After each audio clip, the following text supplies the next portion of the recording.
사건 사고입니다. 경기 시흥에서 둔기와 흉기로 2명을 살해하고 2명을 다치게 한 이른바 시흥 살인 사건의 피해자 차철남이 오늘 검찰에 넘겨집니다.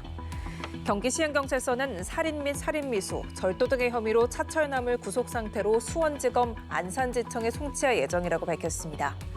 오늘 오전 10시 30분 시흥경찰서에서 사이코패스 검사 결과를 포함한 최종 수사 결과 브리핑도 할 예정인데요.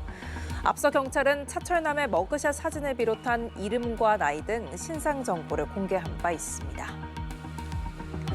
지난주 제주의 한 중학교에서 교사 사망 사건이 발생했습니다. 지난 주말 발인까지 마친 교사 A씨에 대한 추모가 이어지고 있는데요.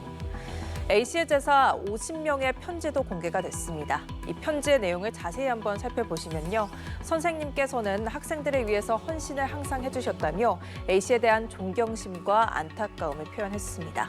그런데 이번 사건은 지난 2023년 서울 서희초에서 있었던 사건과 흡사하다는 지적이 있습니다.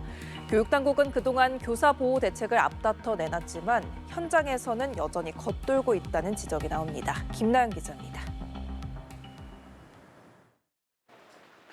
흰 국화로 채워진 분향소.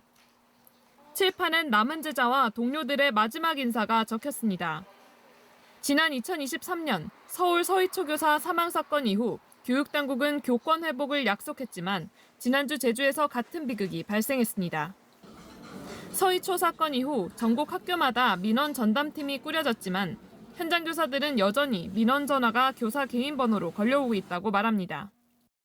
세계 어느 곳을 가도요, 교사 개인 전화로 이렇게 민원을 다 온전히 받아내는 구조는 잘 보기 힘듭니다. 어떤 공공기관만 가더라도 근무 시간 이외에는 철저하게 개인정보가 차단되는 것이 일반적입니다.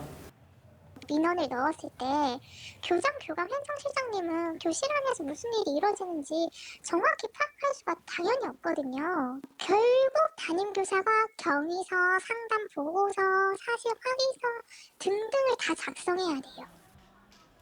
학생 인권과 교사 권리가 충돌하지 않도록 균형 잡힌 제도 설계가 필요하다는 지적도 나옵니다.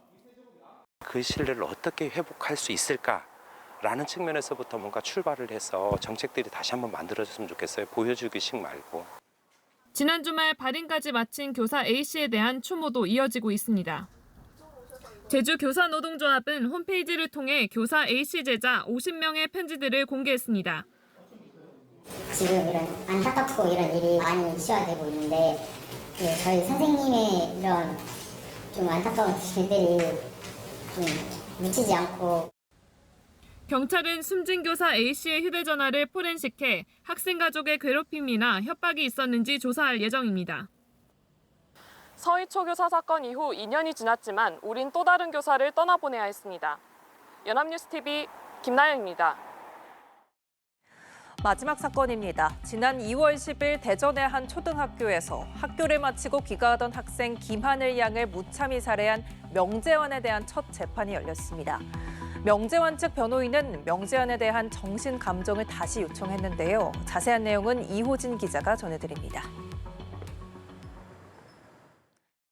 지난 2월 10일 대전의 한 초등학교에서 돌봄 교실을 마치고 귀가하는 1학년 김하늘 양을 무참히 살해한 혐의로 재판에 넘겨진 명재환. 명재환에 대한 첫 재판이 26일 대전지방법원에서 열렸습니다. 마스크를 쓴 채 수의를 입고 재판에 참석한 명재환은 변호인을 통해 혐의에 대해 모두 인정한다고 밝혔습니다. 또 처음으로 피해자인 김하늘 양과 유족들에게 사과의 뜻을 전하기도 했습니다. 그러면서도 명 씨 변호인 측은 명 씨에 대한 정신감정을 신청했습니다. 명 씨의 변호인은 명 씨의 정신질환과 우울증이 이 사건 범행에 어느 정도 영향을 미쳤는지 명확하게 확인할 필요가 있다며 정신감정을 신청한 이유를 밝혔습니다. 이에 대해 검찰은 명 씨가 범행 도구를 미리 준비하고 장소와 대상을 물색할 정도로 명 씨의 행동은 계획적이었다고 반박했습니다. 심신 미약이 되면은 이제 절반으로 깎아줄 수 있는 그 법정 규정이 있습니다. 그런 거를 이용하려고 하는 것 같은데 그런 거는 이제 수사기관과 공소 유지하시는 검사님께서 막아주실 거라고 생각하고 있습니다.